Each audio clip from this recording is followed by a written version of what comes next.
Hi, everyone. Welcome back to another episode of the Leadership Purpose with Dr. Robin podcast. I'm so glad you're here and you take time to listen into the podcast. And because you've been listening, we have been ranked in the top 5% of all podcasts globally, according to Listen Notes. So thank you for listening in and supporting the podcast. And to show your appreciation, would you continue and go over, rate, subscribe, review, and help us keep the podcast going? I really would appreciate that. So thanks again. All right. Now, I'm really excited about today's episode. Today, I'm talking with Lauree Ostrofsky. She is a speaker, coach, hugger. That's right, hugger. And we'll hear more about that later. But also, she's the author of the book Simply Leap: 7 Lessons on Facing Fear and Enjoying the Crap Out of Your Life. It's a happy how-to book on facing the fear of reinvention. She's also the author of a memoir entitled I'm Scared and Doing It Anyway. Ooh, I can't wait to hear more about that.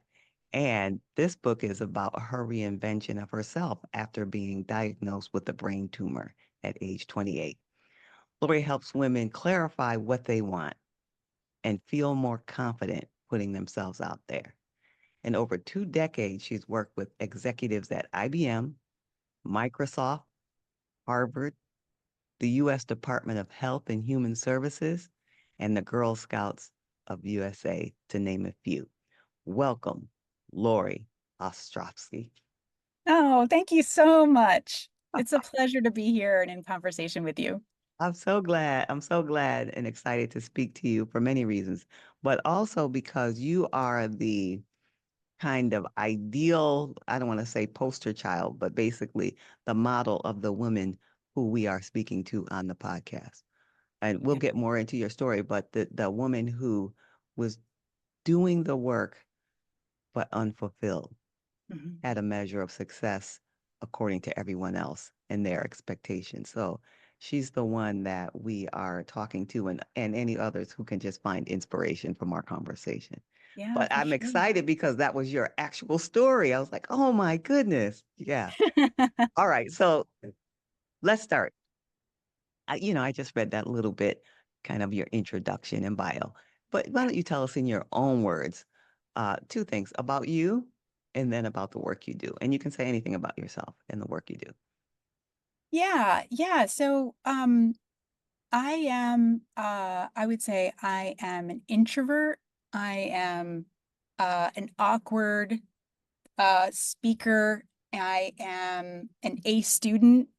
Um, and I tend to work with other A students and overthinkers. And my definition of a student takes me back to when you're, kind of talking about your own high achieving listeners. It takes me back to third grade. And in third grade, I can just remember the rules being listed in construction paper on the wall. And this feeling of, I know I can do those things. There they are. And this is all I need to do in order to get the pat on the back, the gold star, whatever have you. And that kind of grounding and I guess confidence. I wouldn't have called myself confident, but there is this like, oh, I can do that. And how kind of disorienting it is to find yourself in adult life and there are not rules in construction paper on the wall. Like I am still searching for where am I getting the A from? And that's what I often have in common with my clients. We are A students from way back. We tend to overthink in a lovingly awkward, very lovable way. And um and yet like when we know exactly where we're headed, we can get there every time. But knowing where we're headed can be fraught because it's not as clear as it was in third grade. Yes, yes. Knowing what you want is the director. It guides you in all the path. So good for you. And I love your breakdown of, who the people are and they're like you, because I'm imagining Many people can relate to that, especially those who are listening. And I can relate to it myself. I was like, oh, that's right. I remember that. I remember those rules in third grade. That's right. Yeah. And I remember getting the stars. Oh And my gosh, the stickers. yeah. And then you've got 2 stars. I was like, this is amazing. Yeah. Wow, that's wonderful. All right. So now tell us about, let's start with let's hold off on the memoir. Let's start with Simply Leap. Tell us Yeah. about the book. Yeah, so Simply Leap came 10 years into my coaching business. So I'm a coach and a business consultant. So I work with folks who are professionals who are mid-career and looking to move in a new way towards more meaningful work in their in their work lives or start their own business. And so 10 years into my work coaching them, I kind of imagined in my head my favorite, best, most ideal clients. They're across the country, but I imagined them all in a room together. And if they were all in a room together, what would be the things that they would talk about? Because their stories, their journeys are different from one another, yet there are some things that they have in common. And that was my inspiration for this book. So Simply Leap is the name of my business. And the 7 lessons that I talk through are very much the 7 lessons and areas that all of these clients had in common. And this book was so much easier to write than my memoir, in that I had already written a book before, which helps. But also, I knew exactly who I was talking to. I was talking to them. I was talking to them in the room together. I was naming the thing that I saw. And it took me a month to write the first draft of the book. I knew it. And I think that when folks read it, they often say, like, gosh, it's really clear who you're speaking to. And that felt that way when I was writing it. And the lessons are true. You can pick up the book in any chapter and find a nugget of truth. They are not necessarily in order, although you will go through all of them at some point. Sense. That makes a lot of sense. Without giving too much away, but I couldn't resist. Give us Yeah. at least one nugget. You mentioned the nuggets. So Yeah. what's a nugget that stands out in your mind right now? So one of my favorite lessons is to find your linchpin. So a linchpin is something on a car. It connects your wheel into your car and make sure that it's turning, and your wheels don't fall off, literally. And we have linchpins in our life through every period of our life. So right now, all of us can do this. Right now, all of your listeners, kind of think back to moments or transitions in your life where, if you hadn't met this person, if you hadn't opened this door, if you hadn't put yourself out there in a new way, in a way that maybe was uncomfortable, the rest of the things wouldn't have happened the way they had. And it's usually a person or a couple people, but it's usually one that was like, you can do this, or let me introduce you, or let me open that door for you. And when we think back about those people, I like, the first thing I talk about in that chapter is to go back and kind of mentally thank them. You might want to actually send them a note, but kind of mentally thank them and acknowledge their place in your trajectory, which it may be even clearer now looking back than it was at that time. And the other thing to use it for is to understand where you're headed. So it's likely, if you're in the midst of a transition or on the cusp of one, a linchpin is going to be the decider, is going to help you vault over the discomfort or newness or what have you, or help clarify a thing that doesn't feel clear right now. So in going back in our minds to thank the linchpins of the past, we also recognize, who were we, where were we, what were we doing that allowed that linchpin into our lives? Mm. And so what does that mean we need to do now or be now in order to welcome the next linchpin? So I'll give an example because I mentioned that I'm an introvert and also pretty shy, but one day years ago, I was at a yoga class, and I usually go to yoga, I sit on my mat, I don't talk to anybody. I'm like, I'm there for the class, I don't want to chat. But I decided that day to say hello to the person on the mat next to me. Now, like, that doesn't seem like a big deal, but like to an introvert and a shy person, that felt big to me. But that was a person that ended up talking after class or saying hello again and opening some doors for me that it would have been harder for me to open myself. And what it took was me going out of my comfort zone, me saying hello. And that's exactly the kind of linchpin connection I would need to make now. Who is it that I can say hello while I'm standing next to in a supermarket checkout line? Or next to me on an airplane? What are the kind of, it doesn't have to work, but one of them is going to work. So that's why it's my favorite chapter. I love that. I love that. And the notion of the linchpin and the linchpin, I think you're being a linchpin right now for somebody who's listening. That's my Oh, I guess. hope so. I believe it to be true. And speaking of people who are listening, I speak to people like you and other people who are coaches and authors and consultants.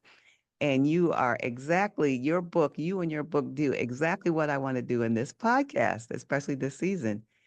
Take people who have, like in your case, have some expertise to help women who maybe are not business owners or authors, coaches, speakers, but they are in careers and professional women. And so you are that perfect blend of what the podcast sort of models.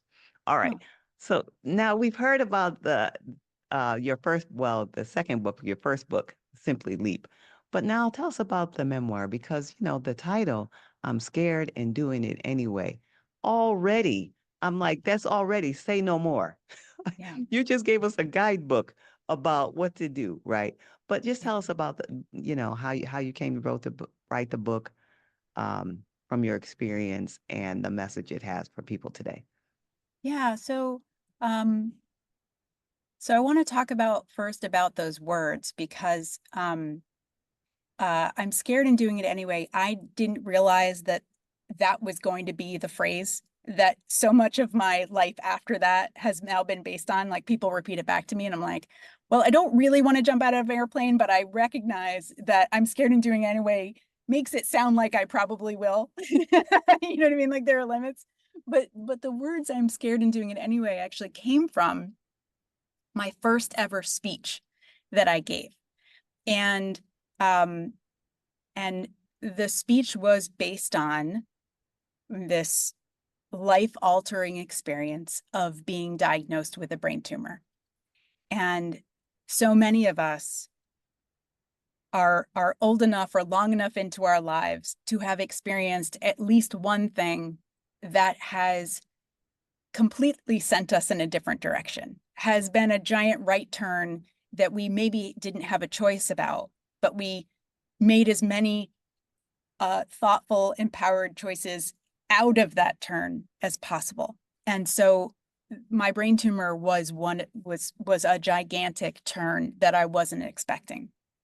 And I'll talk a little bit more about the tumor in a minute, but those words, I'm scared and doing it anyway, came from my first speech, um, which I decided to tell. I decided to do this speech after riding a bus from New York City to Washington, D.C. And if you've ever ridden on a bus between those two places, you will know that New Jersey is a very long state and it's just a lot of staring out the window.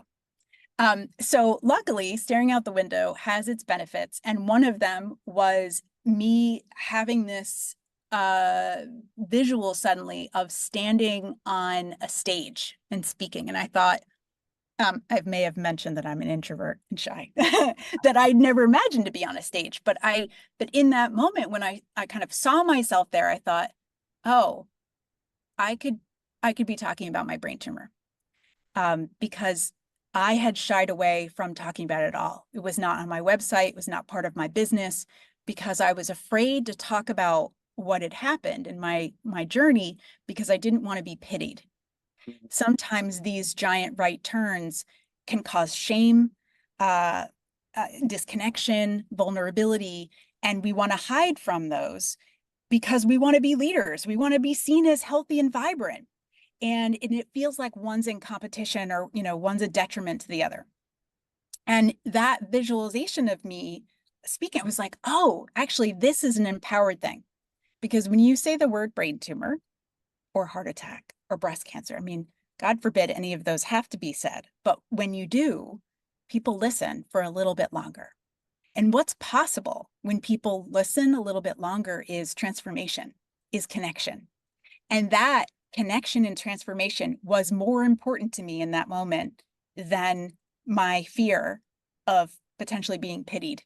And when I gave my speech, which was like, I think within a couple weeks, my speech was how my brain tumor will change your life.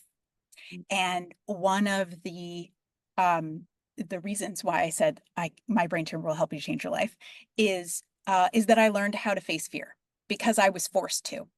And that I learned, and something I said that night on stage was, I'm here tonight because I'm scared and doing it anyway. And I roared. I like put my arms up and I was like, I'm here tonight because I'm scared and doing it anyway. And everyone in the audience actually roared back. They cheered. And I didn't know that those were the words that people needed to hear. And the rest of the night, people kept coming up to me and saying, I'm scared and doing it anyway, too. And I realized that when we own something, and I'm sure your clients, your listeners, your students all feel that way too. When you share something and own it yourself, it creates space for others to own their stuff too. Yes, yes, And that phrase has continued for me. Like I knew that would be the title of my book because of what happened in the audience. yes, yes. That's amazing, and it's such a powerful phrase, and we get it, and we could relate to it. All right, so tell us what was going on in your career life at that time. Yeah. So right. So I was an A student. So leading up to my brain tumor, 27, 28 years old, I was every much of an A student that I could possibly be. I was working in a Manhattan firm. My dad was proud of me for having a 401k. I had apartment. I had a boyfriend that my mom liked. I had, I had my nice work outfits. There were all these things that like you're supposed to want, you're supposed to do. I had this inkling that I wasn't doing something that quite fulfilled me, but I didn't know what that next thing was. I just knew it wasn't this. And I I took some time one weekend and I thought, okay, what if I built myself kind of a ramp for figuring out what the next thing was? I checked my finances, I had saved enough. Let me take a few months off. Um, and then if I don't find the next thing, I'll go back and get another job. 27, 28, you feel pretty invincible that way. And it turns out the day I was going to give notice, that morning, I had a doctor's appointment because I'd had an ear infection that wouldn't go away. And I showed up to the doctor's appointment and they said I had a brain tumor. So everything changed from that moment. So the A student in me who thought she had control realized how little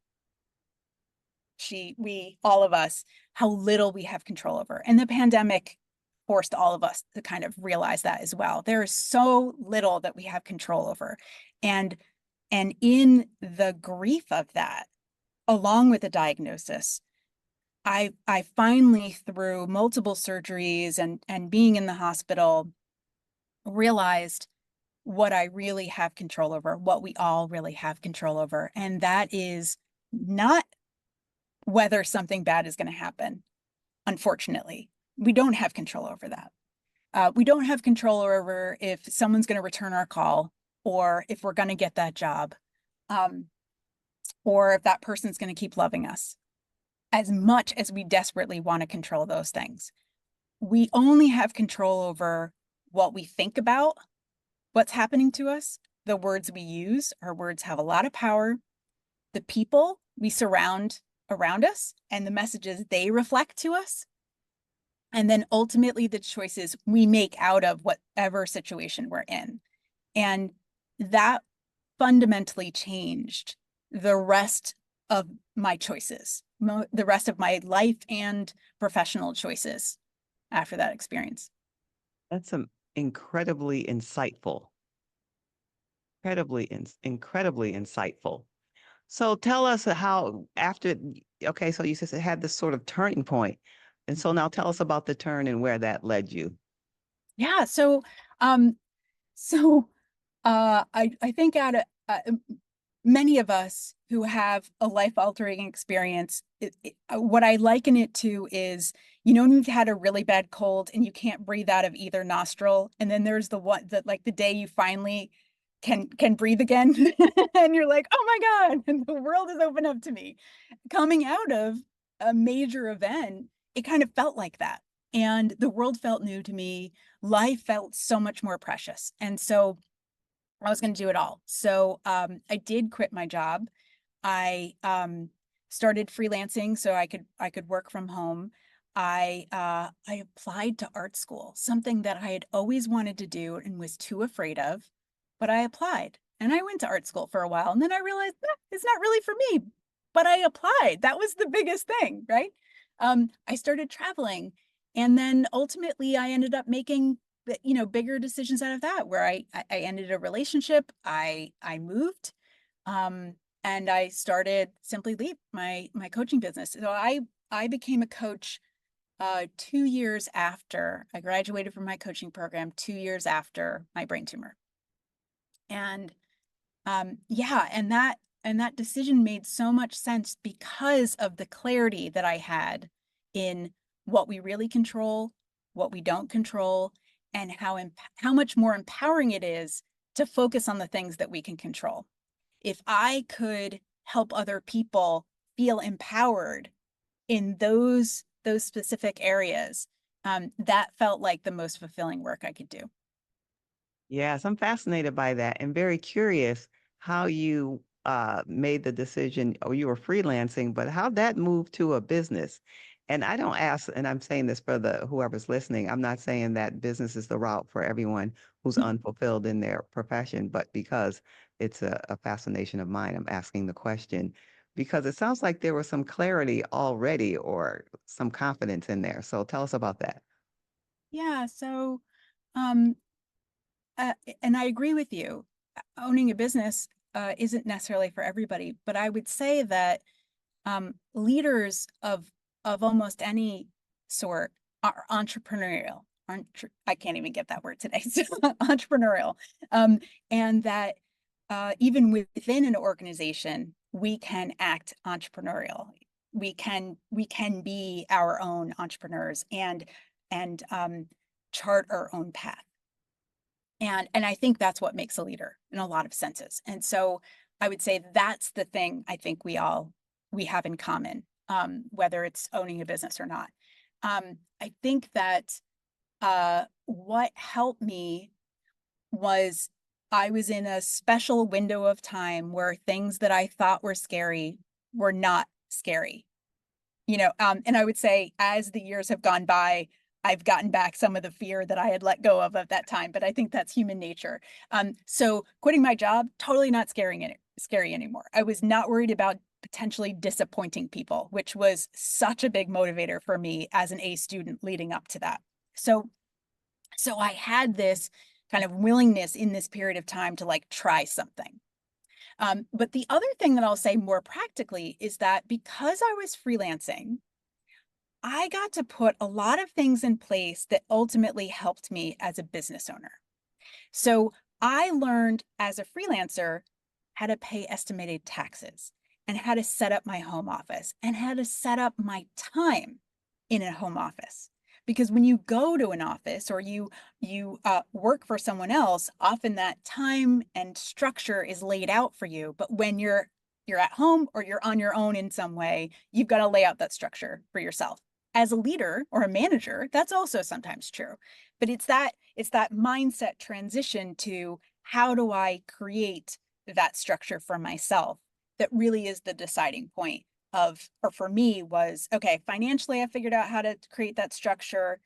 Time wise and space wise, I figured that out. And so it was easier for me to transition slowly. And I think I did between a 5-year period. And so most businesses will take 3 to 5 years conservatively to go full time or to ramp up to the point kind of financially that makes sense. And because I had freelance consulting work, that really allowed me the time to build my clientele and build my reputation and brand to a point where I felt like I could more seamlessly move from one to the other. Makes sense. That makes a lot of sense, and this is the last question I'll ask about that. Were you consulting in the same area, that you were working on in your job? Yes, yes. So my background's in marketing and public relations, and I when I left, and that really was my last office job. So when I left that job at 28, I started freelancing with someone else I'd met in that field, and he had had some extra work, and he's like, "Do you want me to throw some work your way?" And it actually worked for my health because I was still really gaining back health. I was taking 2 naps a day and I had headaches and things like that. So that allowed me to piece in some work. I'm really grateful for that. That then allowed me to take on more work for him, and then also allowed me to carve out the time for my business and build that as well. So yeah, it helped. And when I talk with clients about this, making the transition to business ownership, I always talk about it in a short term and long term kind of simultaneous plan. Short term, you need a stable income. And it might be not your favorite thing that you're doing for that stable income, but it gives you the internal security that allows you to be creative, which is where that long-term idea gets shaped. And short term and long term could be 2 weeks and 4 weeks. It doesn't, that timeline doesn't matter, but it's financial security has to be there to allow for creativity and foundation to be established. Yes, makes a lot of sense. That makes a lot of sense, and I'm glad that you pointed that out for people who are listening and maybe thinking in that way. Okay, all right. So now, is there any part of you when you were maybe that third grader or in some other grade that you see now reflected in who you are and what you're doing today? Yeah, for sure. I don't think that most of us can let the A student go. Um, and I think I'm just more aware of it. So one of the things I talk about on my website is flossing, and the fact that when I go to the dentist and they point out like, "Oh, I can tell you've been flossing," it is ridiculous how much that feels like an A. Um, and like that I just smile at the dentist like, like they just made my day. So I think that there are kind of small things that kind of show themselves to be my third grade self. And then there are kind of the more challenging ones, which is the more I'm on social media, the more I'm challenged not to have my A student take over, either in comparison to what other people are posting or how their lives look or how successful they may seem. Um, to not compare, to stay in my own lane, to stay in my own mindset, um, and so that, or to count likes and comments as A's. But Ah, man, like everything is created around us getting that dopamine hit, yes. defining that as an A. And we have to, especially as A students, we have to take control of where we allow our A's to come from. I am totally okay with the dentist giving me an A because it ultimately is serving me. I am less okay with allowing likes on social media to be an A because I know that it's hurting my mental health as well as it's actually not really helping my business either. Yeah, such wisdom, such wisdom. And it reminded me the last time I was at the dentist, they actually had a sticker. I think it was like a little smiley. I can't remember what it was. And they all the adult people in the room, they just put it on the back of your hand like that. And I proudly wore my sticker out of the office. Oh my You God. know, Yes. when you check out at the desk and you do your kind of whatever the final, and so they see, "Oh, I see you have a sticker," and I said, "Yes," with pride, "Had my Yes. sticker." So I Yes. understand that. Yeah. I got a sticker for getting a flu shot. Same. Wore that sticker all day. I'm like, that's right, I got a flu shot. And I like your point about if meaningful, like unlike when on social media, it's not really meaningful to do that kind of comparison. So that's such wisdom. All right. So now, would you say you have purpose in your work now that you've come through this journey? And I'm so glad you came through that in such a beautiful way. Do you feel like you have purpose now in your life and work? Absolutely. I think so when I do readings of my book, so I should say that just a couple weeks ago, I had my 20th brain tumor anniversary. So 20 years since I was diagnosed and had my first of three surgeries. Congratulations on 20 Thank years. you. Thank you. Yeah. That felt so momentous and actually hard to get my mind around. How do you acknowledge that? How do you, I don't know, where do I put that in my heart and mind? So that I think that's why I keep talking about it. Uh, but oh my gosh, I'm sorry, I just forgot the question.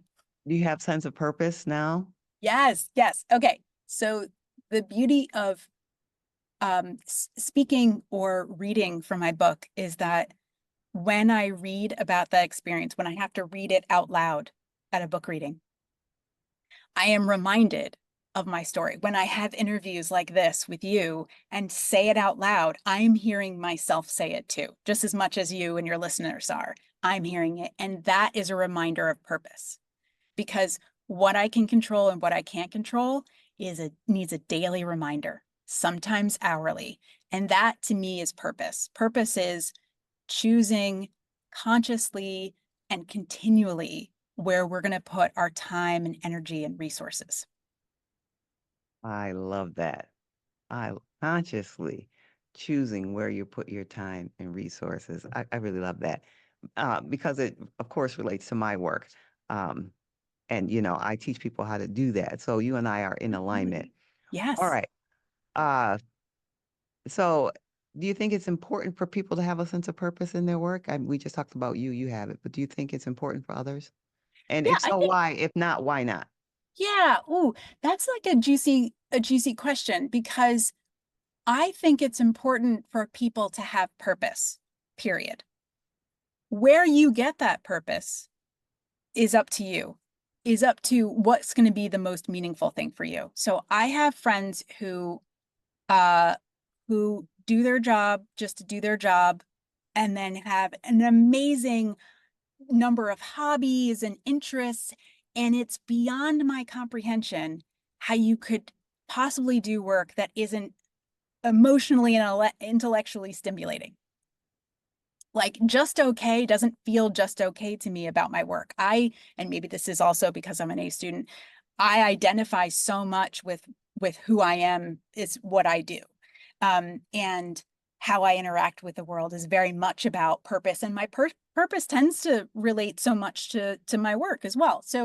Um, so it's hard for me to imagine. That said, I've met enough people where they are purposeful and find so much meaning in things not around work. I think you and I tend to work with people who define themselves a lot professionally. And I think for a lot of ways positively. Sometimes it can be challenging because we forget other aspects of ourselves or need to be reminded and helped. Um, but but I think yeah, that's probably something that you and I and our audience has in common. Yeah, yeah, and I love that you raised that too, because my focus in my work is, of course, finding purpose in work or at work. But yes, there are so many other ways in life and purpose, and it doesn't have to revolve around work. So I'm glad that you said that. All right. So this podcast, as you know, is leadership purpose. So, and maybe for some people might be their first time listening, let me first define leadership purpose. It means having kind of like what we were just talking about, having a sense of purpose in and through your work. Whether you are in an official leadership role or unofficial leadership role, it's just leadership is a designation for your professional role. So, leadership purpose. All right. And the podcast is for what I call high achieving women. And we may have different definitions of it. So, I always share my definition of a high achieving woman. And she is a woman who is responsible, goal oriented, good at a couple things. She's the one that people come to in her professional life and ask her questions, whether it's related to what they're working on or not.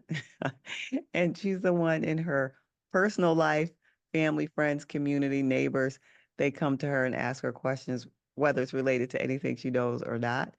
And so she is giving support to people because, people come to her and they see that she's pretty good at a couple of things and she's okay with that, but I thought, who supports her while she's supporting everyone else?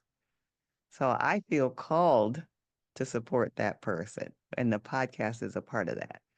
And Yeah. so now in this season of the podcast, we're talking to women who fit that high achieving, but also they're in careers that aren't fulfilling to them.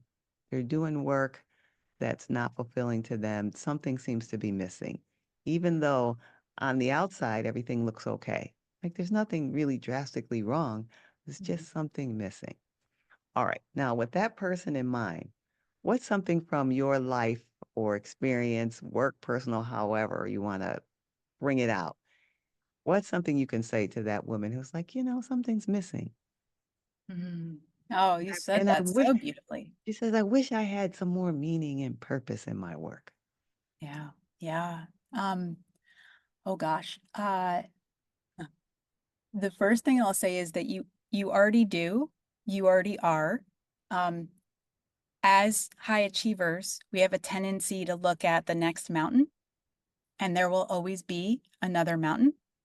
Um, we perhaps have a harder time or receive less messaging around looking back, being in the present, seeing the other mountains behind you. And even when I work with business owners, so many folks are like, oh, well, I already did that career, but now I'm starting over in this business or in this role. You never start over. You always add on to whatever you've brought into the situation you're in. I am a recent stepmom to an 11-year-old and a 17-year-old, and they are pretty formed beings. And I chose not to have kids myself. And so being thrust kind of into there, this is my latest right turn that I wasn't expecting. So being thrust into this, I first thought, oh my God, what am I going to do? I don't know anything about this. Well, doesn't this relate to coaching? Doesn't this relate to purpose? Doesn't this relate to leadership?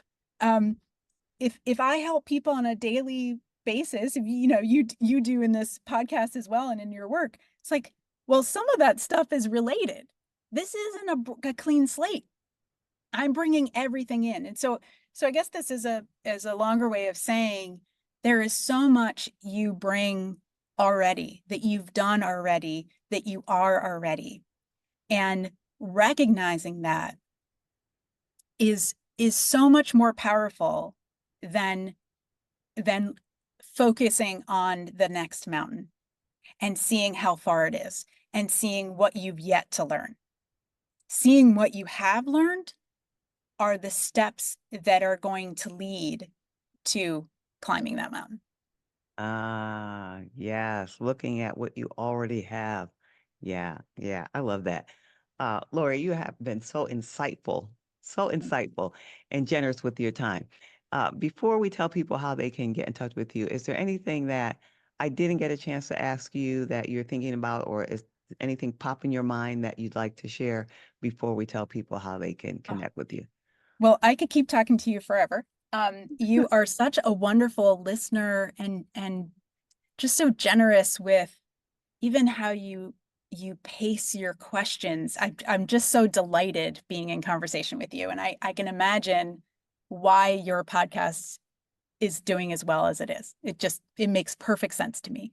Thank I you for saying that. I appreciate it. It's Oh, heartfelt. it's so true. It's so true. And if the audience is listening have not commented, liked, subscribed, or told you themselves, please let this be the sign to do so, because because I'm sure you need that positive reinforcement like all of us do.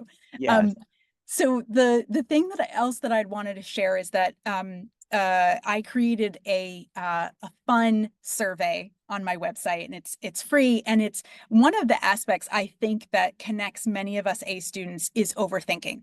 And overthinking is actually a skill, a talent, a superpower when we know how to harness it. So as an overthinker, I'm a really good researcher. I can research somebody else's vacation in like 10 minutes. um, that, overthinking has its challenges too, because we can kind of get stuck in a mindset and not be able to get ourselves out. And so I created kind of a fun survey to determine what type of overthinker you are. And it's just a few questions. Some of them are GIFs and they're kind of fun.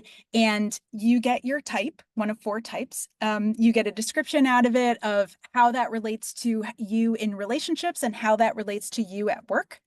And then there's a course coming out of that as well if you want to take it. So I would highly recommend the A student overthinkers out there to take the fun quiz. Sounds like a wonderful resource. Where can they find it? So simplyleap.com is my website, it's my business. And the quiz is at the kind of top of the page. It's called quiz. So it's simplyleap.com/quiz. My books are there as well. It's simplyleap.com/books. Yeah, and you can find me on social media as well. I'm Lauree Ostrofsky on Instagram. Okay, that's wonderful. We'll be sure to put that in the show notes. Lauree, this has been a wonderful conversation. Thank you for sharing your wisdom, your insights, and your experience with us today. I really appreciate you. Oh, thank you for all you do, Robin. My pleasure. Okay, everyone, and I'd love to hear your response to this episode. I mostly hang out on LinkedIn, but I'm on all the social channels at Robin L. Owens, PhD, at Robin L. Owens, PhD. I'd love to hear your response. Or you could head on over to the podcast website where we have resources just for you, especially if you're looking for more meaning and purpose in your work and you're at a crossroads and you're saying, I need to do something different. Something's missing and I just don't know what it is. Head on over to leadershippurposepodcast.com. Leadershippurposepodcast.com. And then until next time, this is Dr. Robin.